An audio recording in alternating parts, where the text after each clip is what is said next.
This Thursday, day after tomorrow, all Americans of goodwill needs to watch what happens in the House of Representatives in Washington. Because on this Thursday, they will vote on a bill that would cut food stamps by $39 billion over the next decade. It would affect 3.8 million people. They would lose their food stamp benefits next year.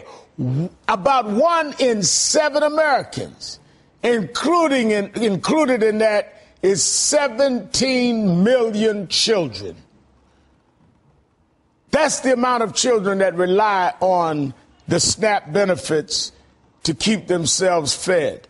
This will be voted on in the House on this Thursday. And we all need to watch, and we all need to see who says yay and who says nay. Joining me now is Congresswoman Marcia Fudge, Democrat from Ohio. Thank you for being here. Thank you, Reverend L. It's my pleasure to be here. Congresswoman, your colleagues across the aisle want to take food away from the most vulnerable among us. I mean, today you led a press conference on this issue. Take a listen. Yes. The House Republican leadership continues to make attacking food stamps and other nutrition efforts a top priority. It is dishonest for them to suggest that people are not in need.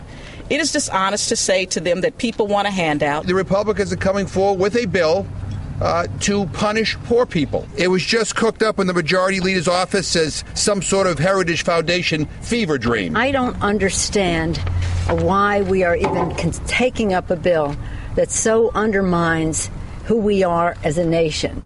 So you were part of leading Democrats to condemn this GOP bill. What amazes me, Congresswoman, is people don't eat Republican or Democrat. People eat because it is a necessity to human life. And the overwhelming majority of people on food stamps need this little help to put food on the table, including seniors and children. Listen, Reverend, people do not understand that about 46% of all of the people on food stamps are children under the age of 18.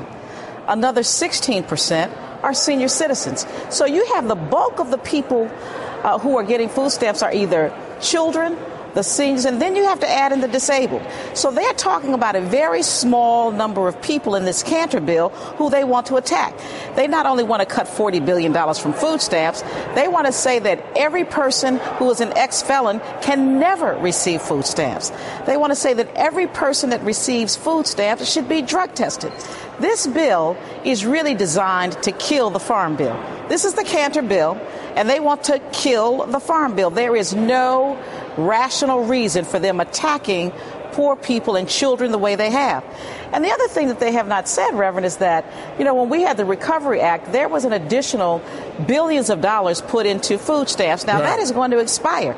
So on November 1st, people are already going to take a cut. This cut would be on top of the cut that our Republican colleagues want to pass. Now, when you look at this, because I want to drill down a minute on what you said, when we look at who actually gets food stamps, 76% of households that receive food stamps include children, seniors, or disabled people. 76%, over 3/4.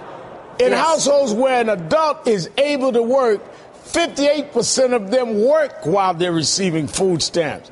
And 82% work the year before or the year after they receive food stamps. So these are not just irresponsible people laying around on the government. I think some of your colleagues did an experiment last year where they actually went on food stamp budget and could hardly do it. So we're not talking about people that are just lounging around having a lavish time. We're talking about people that can barely get by even on the food stamp allotment.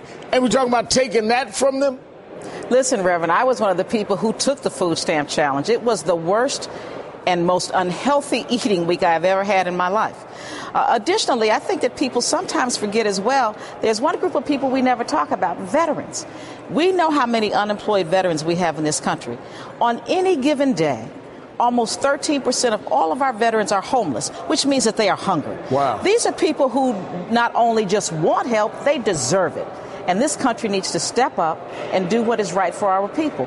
And so I just think that this is all designed to just hurt all of the people who they believe are unworthy. I'm going to have to leave it there, but thank you for coming on, Congresswoman Marcia Fudge. Thank you for your time tonight. Thank you for having me. My pleasure.